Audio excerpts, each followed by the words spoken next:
दिशाओं में, कोई नहीं तुम सा तीनों लोकों में, दशों दिशाओं में। महलों से ज्यादा सुख है कैलाश की खुली हवा में। रास्तों का आनंद लेते हुए अब हम शेषनाग लेक पहुंच चुके हैं। आप देख सकते हैं शेषनाग लेक कितनी सुंदर है और लेक के पीछे जो पहाड़ है वो बर्फ से ढके हुए हैं। आप एल्टीट्यूड का अंदाजा लगा सकते हैं कि जुलाई के मौसम में भी यहाँ पे इतनी बर्फ है। वैसे यात्रा के दौरान शेषनाग लेक की ओर जाने की अनुमति नहीं है, तो अब हमें पहले अपने बेस कैंप की ओर जाना होगा।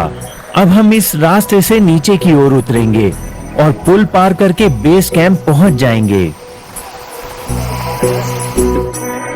यहाँ कैंप में रुकने के लिए आपको 500 रुपए प्रति व्यक्ति देना होगा और 500 रुपए की पर्ची कटवाने के बाद आप किसी भी तंबू में जाके सो सकते हैं। आज रात हम यहाँ लंगर में खाना खाएंगे और आराम करेंगे और कल सुबह होते ही हम पंचतरणी की ओर निकल चलेंगे।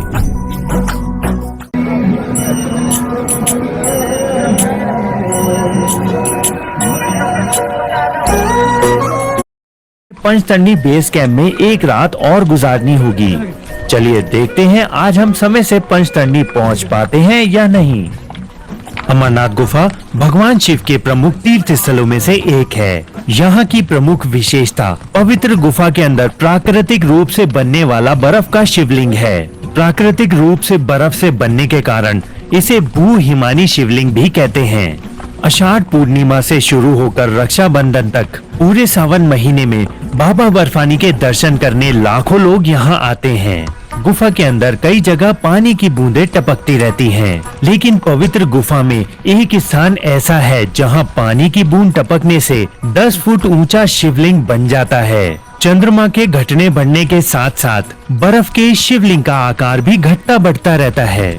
श्रावण पूर्णिमा को यह अपने पूरे आकार में आ जाता है और अमावस्या तक यह धीरे धीरे छोटा होता जाता है। आश्चर्य की बात तो यही है कि यह शिवलिंग ठोस बर्फ का बना होता है, जबकि गुफा में आमतौर पर कच्ची बर्फ होती है जो हाथ में लेते ही भुरभुरा जाती है।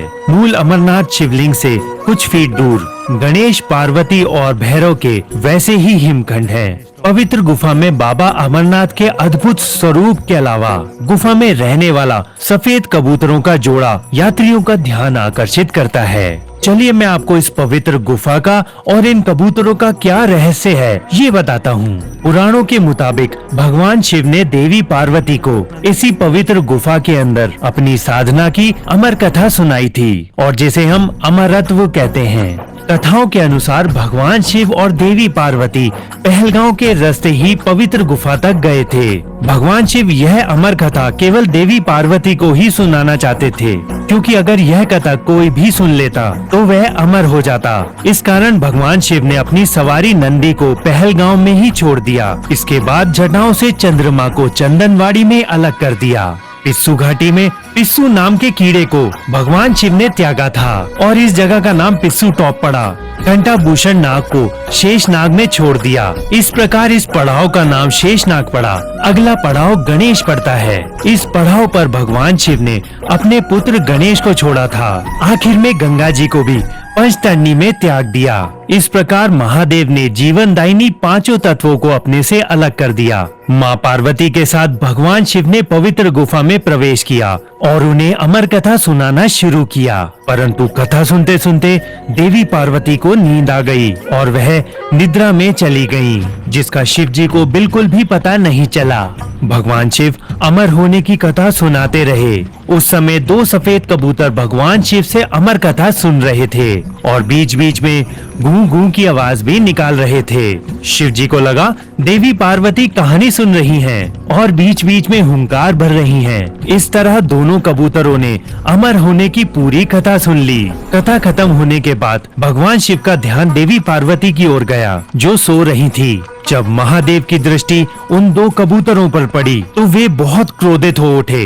क्रोधित महादेव उन्हें मारने के लिए आगे बढ़े। इस पर कबूतरों ने भगवान शिव से कहा, हे भगवान, हमने आपसे अमर कथा सुनी है। अगर आप हमें मार देंगे तो ये कथा झूठी हो जाएगी। इस पर भगवान शिव ने कबूतरों को जीवित छोड़ दिया और उन्हें आशीर्वाद दिया कि तुम इस स्थान पर शिव पार्वती के प्रतीक चिन्ह के रूप में निवास करोगे। अतः ये कबूतरों का जोड़ा अजर अमर हो गया।